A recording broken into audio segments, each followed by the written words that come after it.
네, 안녕하십니까, 김호진입니다. 코로나 확산세가 멈출 줄 모르지만 일상 회복으로의 기대감은 더 빠르게 커지고 있습니다.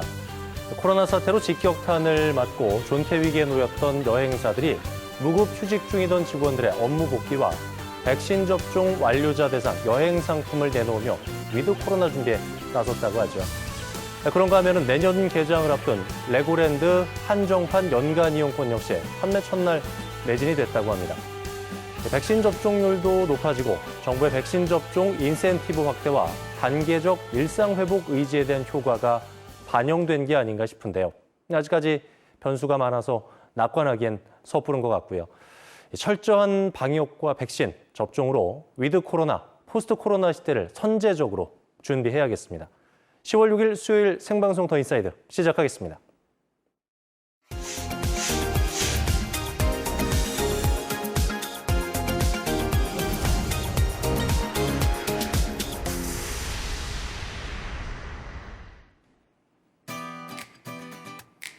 오늘 하루를 뜨겁게 달군 사건, 사고부터 놓치지 말아야 할 주요 뉴스를 한눈에 정리해드리는 오늘은 뉴스캐스터 서희원입니다. 도내 청년들의 학자금 대출 체납액이 1년 만에 30% 급증한 것으로 알려졌습니다. 국세 통계 포털에 따르면 지난해 도내에서 발생한 학자금 대출 체납액은 작년 대비 34.7% 증가한 8억 8천만 원으로 5년 새 역대 최고를 기록했다고 밝혔는데요. 이는 청년 취업난과 낮은 소득에 따른 결과로 생활비 부담으로 인한 미취업 청년들의 가계대출 또한 증가하면서 청년 빈곤 문제가 심각한 수준에 접어든 것으로 알려졌습니다. 도내 중소기업 10곳 중 6곳이 내수 부진에 시달리고 있는 것으로 알려졌습니다.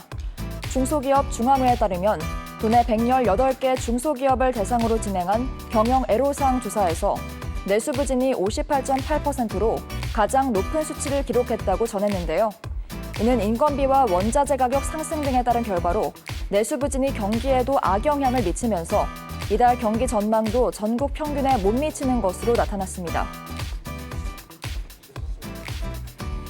강원도 체육대회와 강원도민 생활체육대회가 올 11월 통합대회로 개최됩니다.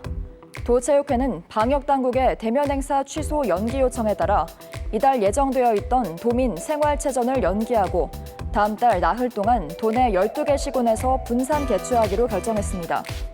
아울러 코로나19 확산세가 지속됨에 따라 도민 생활체전을 개폐회식 없는 무관중 경기로 진행하고 고등부를 제외한 일반부 대회만 개최할 예정입니다. 강원도 환동해 본부가 가을철 어패류 성일기를 맞아 불법어업 지도 단속에 돌입합니다. 강원도는 수산자원의 보호와 어업 질서의 확립을 위해 10월 한 달 동안 포획 금지 차장 기준이 강화된 넙치와 사로징어 등의 불법어업 단속에 나섰는데요.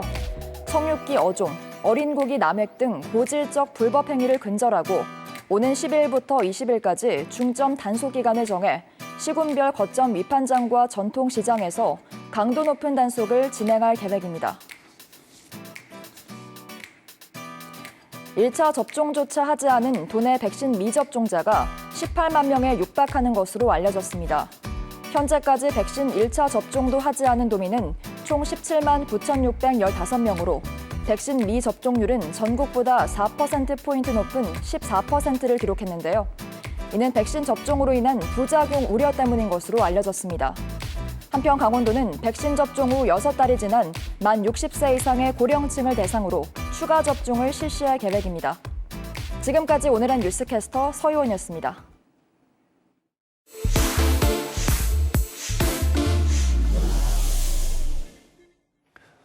네, 이번엔 주목할 만한 이슈, 화제의 뉴스를 기자의 선으로 정리해보는 뉴스 시간입니다. 김기태 기자, 어서 오십시오. 네, 안녕하세요. 최근에 알펜시아 리조트 두고 강원도 여야가 굉장히 시끄러운데 네네. 막대한 빚과 매각 절차 관련해서 책임 공방 벌이고 있죠. 어떤 네네. 내용인가요? 네, 말씀해 주신 대로 지난 8월 알펜시아 리조트 매각 절차의 마지막 단계로 강원도개발공사와 또 KH 강원개발이 양도 양수 계약서에 최종 서명을 마쳤습니다. 전체 매각 대금 7,115억 원 가운데 이미 납부한 입찰 보증금 350억 원에 당일에 추가로 350억 원을 납부를 해서 700억 원은 이미 완납이 됐고요. 예. 나머지 잔액 6,415억 원을 내년 2월까지 완납하는 조건이었습니다. 매각 과정에서 복수의 업체가 입찰에 참여를 해야 가능했는데 지금 나오는 얘기로는 KH 강원개발 말고 KH그룹 내부의 또 다른 계열사가 입찰에 참여를 해서 사실상 입찰이 성립되지 않았다는 것이 야권과 또 일부 시민사회단체의 의혹인 부분입니다. 예. 국민의힘에서는 김진태 전 국회의원이 직접 나서서 알펜시아 리조트 매각 문제를 최근 정치권의 최대 이슈죠. 강원도판 화천대유라고까지 설명하면서 지금 연일 맹공을 지금 퍼붓고 있습니다. 야권의 공격에 또 가만히 있을 수 없는 여권에서는 이 적법한 절차에 따른 매각을 매도하지 말라고 하면서 알펜시아 문제의 시작은 건설 당시 모든 것을 설계하고 또 주도했던 김진선 전 강원도지사라며 반격에 나서고 있습니다. 어제였죠. 강원도의회에서는 민주당 정수진 의원과 또 국민의힘 심상화 원내대표가 알펜시아 리조트 매각과 관련해서 적법한 매각 절차를 호도하지 말라는 주장과 또 철저한 조사를 위해 특위를 구성하자는 상반된 주장을 펴기도 했습니다. 입찰 과정에서의 적법성을 두고 이제 경찰하고 공정거래위원회에서 조사 중인데 좀 구체적으로 들어가 보죠. 어떤 의혹이에요? 일단 경찰과 공정위가 조사하는 부분은 매각 추진 과정에서 적법한 절차에 따라 이 매각이 진행이 됐는지에 대한 부분이거든요. 네. 한마디로 요약하면 입찰의 담합이 진행이 됐는지 이런 부분에 대해서 지금 초점이 맞춰져 있습니다. 복수의 업체가 입찰에 참여해야 매각을 위한 입찰이 성사가 되는 만큼 그 부분에서 불법 행위가 있었는지에 대한 여부와 또 강원도개발공사와 KH 강원개발 사이에서 매각 논의와 관련해 부적절한 관련된 논의가 진행이 되었었는지 이런 부분 등을 살펴보고 있는 것으로 알려졌습니다. 이미 경찰과 공정위가 강원도개발공사에 보관 중이던 컴퓨터 등에 대한 조사를 진행을 하고 있고요. 또 나머지 부분에 대해서도 계속 조사를 진행 중이기 때문에 조사 결과를 잠시 좀 지켜봐야 할 것 같습니다. 일단은 조사가 진행 중에 있고 또 의혹 수준인데 이게 이제 사실로 판명이 되면은 법적인 건 뭐 당연히 책임을 져야 될 거고 여러 가지 아주 복잡한 일들이 생길 것 같은데 어떤가요? 네, 그렇습니다. 앞서 야권과 일부 시민사회단체가 입찰 담합 의혹을 제기를 했을 때부터 강원도와 강원도개발공사는 문제가 있을 경우에는 입찰은 당연히 취소가 되고 또 법적인 책임까지 물을 수 있다는 입장을 계속 견지해 왔는데요. 네. 당연히 한국자산관리공사와 국내 굴지의 회계법인 또한 관리 책임 등에 대한 도덕적이고 또 도의적인 책임을 피하기는 좀 어려울 것 같습니다. 일단 가장 큰 문제는 만약 입찰 담합이 사실로 드러나게 될 경우 알펜시아 리조트 매각 자체가 다시 원점으로 돌아가게 된다는 데 그 문제가 있다고 볼 수 있겠습니다. 그동안 원금과 이자만 6,916억 원을 도민 혈세로 투입을 해왔고요. 또 지금도 매년 운영 손실만 350억 원가량이 지금 발생을 하고 있는 상황에서 이 매각 자체가 완전히 무산이 되게 된다면 그 후폭풍은 이루 말할 수 없을 것 같습니다. 의혹을 제기하는 쪽 말고 강원도하고 강원도개발공사 쪽의 의견은 어떤가요? 앞서 설명을 드렸었지만 매각 절차 과정에는 어떤 문제도 없었다는 것이 지금 공식적인 입장이거든요. 네. 그리고 현재 또 공정거래위원회와 경찰에서 지금 조사를 벌이고 있기 때문에 이 부분에 대해서 차분하게 조사 결과를 좀 기다리겠다는 입장입니다. 내년 봄에 이 조사 결과가 나오면은 6월에 지방선거 아니겠습니까? 자칫 또 영향이 있지 않을까 우려되는 부분인데 다소 조심스럽기는 한데 알펜시아 의혹 어떻게 좀 전망을 해보면 좋을까요? 네, 수사 결과가 언제쯤 나오게 될지 사실 쉽게 예측하기가 좀 어려운 그렇죠? 부분인데요. 결과가 선거 전에 말씀하신 대로 선거 전에 결과가 나온다고 하면 여야 모두 사실상 지금 시점에서 봤을 때는 파장을 좀 감당하기가 좀 쉽지 않을 것 그렇죠. 같습니다. 예. 일단 의혹대로 입찰 담합이나 관련된 시도가 사실로 드러나게 되면 최문순 도정을 비롯한 여권 쪽에는 아주 큰 타격일 수밖에 없습니다. 어쨌든 임기 내에 알펜시아 매각 문제를 무조건 마무리하겠다는 것이 최문순 지사의 그동안 일관된 입장이었었거든요. 네. 이게 이 알펜시아 리조트 매각 자체가 무산이 될 수 있기 때문에 앞서 말씀드린 대로 피해 규모를 사실 가늠하기가 좀 쉽지 않은 상황입니다. 네. 반면 입찰 담합이 사실이 아닌 것으로 이렇게 드러나게 된다면 야권의 의혹 제기는 사실 역풍을 맞을 가능성도 높습니다. 선거를 앞두고 사실 아니면 말고식의 이런 의혹 제기가 또 시작된 것 아니냐. 결국 또 흠집내기로 이 매각을 방해했다 등의 비난을 피하기 어려울 것 같은데요. 여야 모두 이번 조사 결과에 따라서 내년 지선 판도에도 적잖은 영향을 미치지 않을까 관측이 되고 있습니다. 아무래도 불필요한 정치 공세보다는 서둘러서 좀 진실을 도민들이 빨리 마주할 수 있었으면 좋겠네요. 김기태 기자, 잘 들었습니다.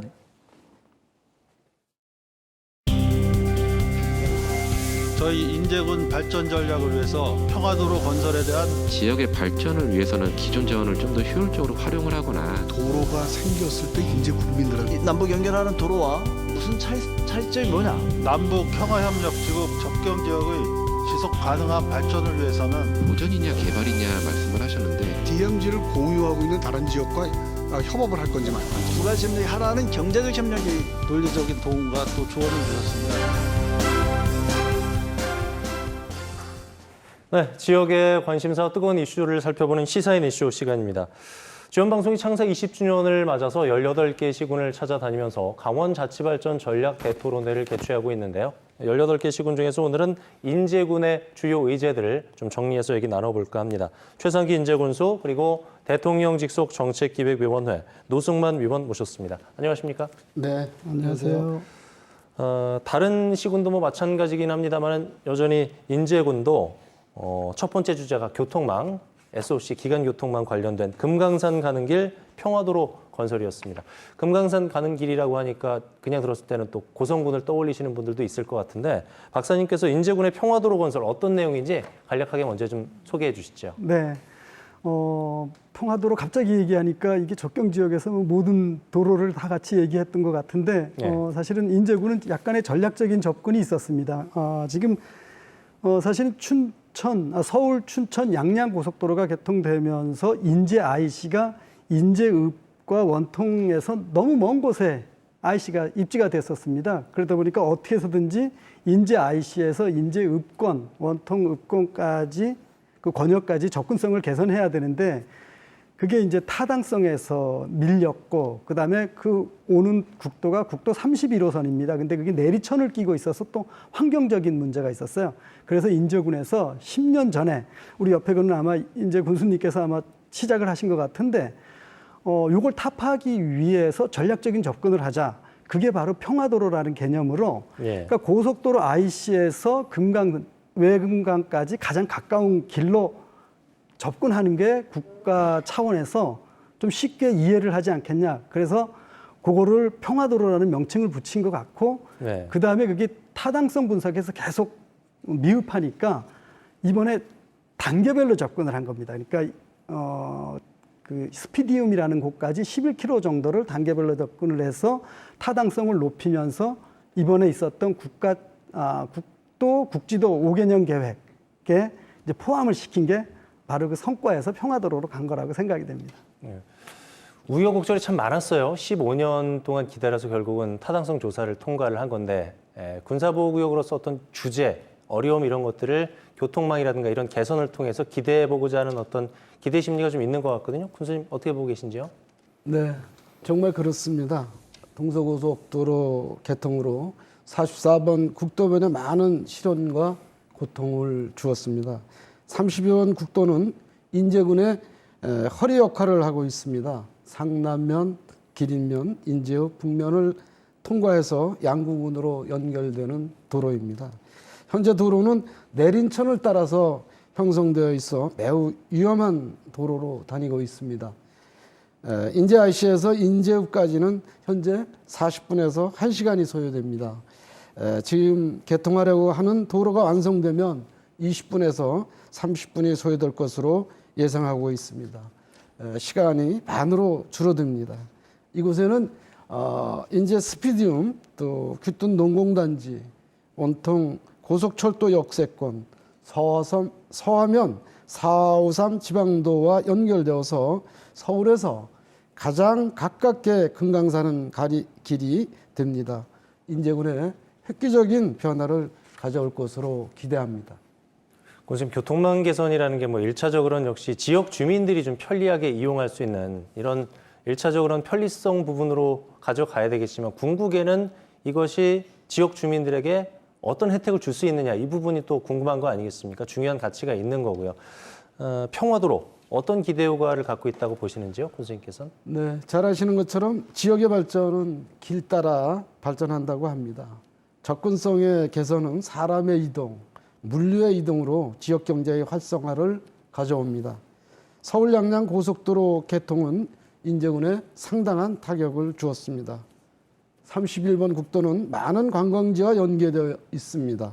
수도권에서 접근성이 좋아져서 관광객이 많이 몰려올 것으로 그렇게 기대를 하고 있습니다. 네. 첫 번째 주제가 말씀드린 것처럼 교통망 개선이었고요. 두 번째 주제는 남북평화협력지구 보존개발청 신설이었습니다.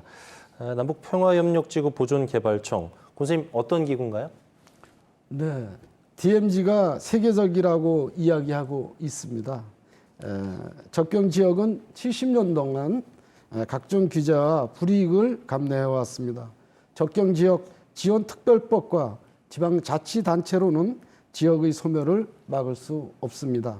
접경 지역 소멸은 국가 안보에 중대한 결과로 초래될 것입니다. 한반도의 평화, 대한민국의 안보를 위해 DMZ 보존과 개발을 국가가 책임지고 나서야 합니다. 지자체의 힘으로는 안 됩니다. 현재 정부의 부처별로 진행하고 있는 일들이 한 곳에서 이루어지게 해야 합니다. 종합적인 보존 개발의 시각이 필요하다는 것입니다. 접경 지역의 종합 발전 전략, DMZ 국제평화지대 구상 등을 직접 담당하는 정부 기구가 바로 DMZ 보존개발청이라고 말씀드릴 수 있습니다. 노승만 박사님께 질문 드릴게요. 강원도가 강원평화특별자치도 추진하고 있지 않습니까? 언뜻 들으면은 좀 비슷한 맥락으로 보이는데 차이가 좀 있을 것 같아요. 설명을 좀 자세히 해주세요. 이건. 예. 교수님께서 조금 전에 이제 말씀하신 개념이 사람들이 약간 이제 평화특별자치도하고 뭐 비슷한 내용 아니냐 이렇게 오해할 수 있는데 네네. 사실은 평화특별자치도가 광의의 개념으로 접근을 한다면 그러면은 지금 말씀하신 그 DMZ 관리청 같은 거는 이제 그 지역에서 그 DMZ를 관리하는 하나의 기구가 되다 보니까 평화특별자치도는 사실은 남북 교류 협력 차원에서 강원도가 어떠한 특별한 지위와 권한을 받아 가지고 그것을 우리가 강원도가 남북 교류에 있어서는 어떤 하나의 인센티브 선도적인 지구가 되자는 그러니까 남북 공동 시범 자치구역을 의미하는 거고요. 그러니까 제주특별자치도 같이 그래서 재정권이라든가 뭐 예산권 분권 이런 것을 이루자는 것이고 말씀하신 지금 남북평화협력지구 보존개발청은 좀 말이 기네요. 국가 차원의 DMZ 관리하는 기구를 전담 기구를 두어서 좀 관리를 좀 해달라는 겁니다. 근데 지금처럼 행정자치부 산하에 있으면 권한과 예산이 별로 없어요. 그러다 보니까 인재군을 주장하는 게 차라리 대통령 직속으로 가서 예산도 독립적인 기구로서 좀 운영을 해주면 접경 지역도 폐광 지역 같이 관리가 좀 되지 않겠냐. 그러니까 아주 실질적인 요구를 하는 그런 기구를 좀 만들어 달라는 것이죠. 그러니까 그런 역할하고 취지를 가진 기구라고 한다면요, 군수님, 북한은 뭐 당연한 거고 다른 접경 지역하고도 여러 가지 좀 협의가 좀 필요한 사안이 많이 생길 것 같거든요. 현재 뭐 논의가 진행된 게 있는지요? 네, 아직은 협의 단계이고요. 앞으로 충분한 논의와 연구를 거쳐야 한다고 생각을 합니다. 대선의 공약 사항으로 채택되도록 열심히 노력하고 있습니다. 접경지역 시장군수협의회와 국회에 그 필요성을 고소하고 있다는 말씀을 드리고요. 지속적으로 계속 노력을 하겠다 이런 말씀을 드립니다. 많이 도와주시기 바랍니다. 쉽게 살펴보면 이제 말 그대로 접경 지역에 대한 전담 기구를 우리가 만들어 보자 이런 얘기가 될 텐데 실제로 이제 지역에 거주하는 분들은 개발을 적극적으로 해야 된다 이런 입장이고 외부에서 보면은 DMZ가 여러 가지 가치가 있기 때문에 이거를 훼손하는 게 없이 보존을 해야 된다. 좀 의견이 엇갈리는 것 같은데 그런 만큼 박사님 이거 해결할 과제가 좀 많아 보여요. 사실은 뭐 우리가 20년 전부터 DMZ를 얘기하고 접경 지역을 얘기하면 뭐 환경적인 보존 뭐 이런 얘기를 하는데 사실은 지금 이제 인제군에서 주장한 그 관리청은 개발과 보존의 그런 논쟁이 아닙니다. 사실은 거기서 뭐 보존을 한다 그렇게 하면 환경적 가치를 보존한다 그렇게 하면 접경 지역 사람들은 코웃을 칩니다. 사실은 그 역사적인 의미에 대한 보존의 가치를 얘기하는 것이지 사실 환경적인 것은 아니고 그다음에 보존을 한다 그렇게 하면 그것은 개발을 한다 그렇게 하면 그것은 우리가 얘기하는 그런 개발이 아니고 사실은 관리를 좀 하자는 관리청입니다. 그러니까 지금까지는 거기를 국방부가 주로 이제 관할을 하고 있고 환경부에서 환경적인 가치를 가지고 얘기하는데 사실은 그거는 단편적인 거를 보는 거고 인제군에서 주장하는 거는 종합적인 관리 기구를 국방부, 환경부, 범부처적인 차원에서의 관리 기구를 두자는 것이죠. 그렇게 되려면은 법이 있어야 되는데 중앙정부는 그렇게 얘기했대요. 접경지역 지원법이 있지 않냐 이렇게 얘기하겠지만 이게 예산과 법률이 그렇게 논리적이지도 않고 강력한 규제도 그렇게 없습니다. 예. 그러다 보니까 그거를 좀 더 타이트하게 조여서 하나의 목표, DMZ를 접경 지역을 관리한다는 차원에서 접근을 하는 거니까 사실은 보정과 관리의 그런 논리는 아닌 현실적인 제안을 한 것 같습니다. 그렇군요. 금강산 가는 길 위한 평화도로도 그렇고 남북 평화협력지구 보존개발청 결국은 뭐 예산이라든가 정책 그리고 또 정치적인 노력을 통해서 이게 가능한 일이 아닐까 싶은데요. 끝으로 인제군의 의제와 현안 해결을 위한 의견을 한 말씀씩 정리 말씀으로 듣고 싶거든요. 먼저 노승만 박사님, 네, 시간이 좀 있습니다. 천천히 말씀해 주시죠. 예. 그러니까 지금 전에 접경 지역 남북 평화협력지구 보존개발청을 예. 이제 벤치마킹 하시는데 인제군에서 지금 많은 준비를 하셨더라고요. 그러니까 우리가 제주특별자치도가 있듯이 사실은 새만금이라는 것을 개발을 할 때 새만금 개발청을 두었습니다.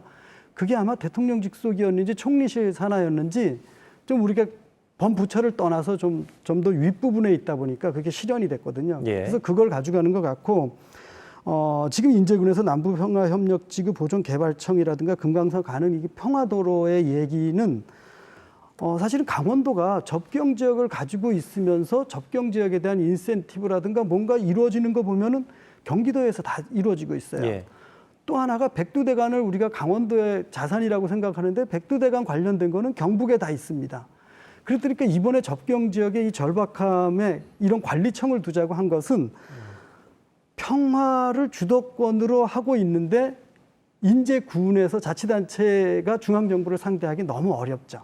그래서 아마 당부를 좀 하는 것 같아요. 다음 대선에도 좀 활용을 하고 그리고 강원도와 국회의원분들이 좀 하나같이 돼서 인제군에서 하는 것으로 인제군의 것만이 아니라 접경지역 전체에서 추진하는 것이랑 같이 가자 이런 의미에서 적절한 시기에 대선을 이루어지는 이 시기에 제안을 하지 않았나 이렇게 생각이 됩니다. 예.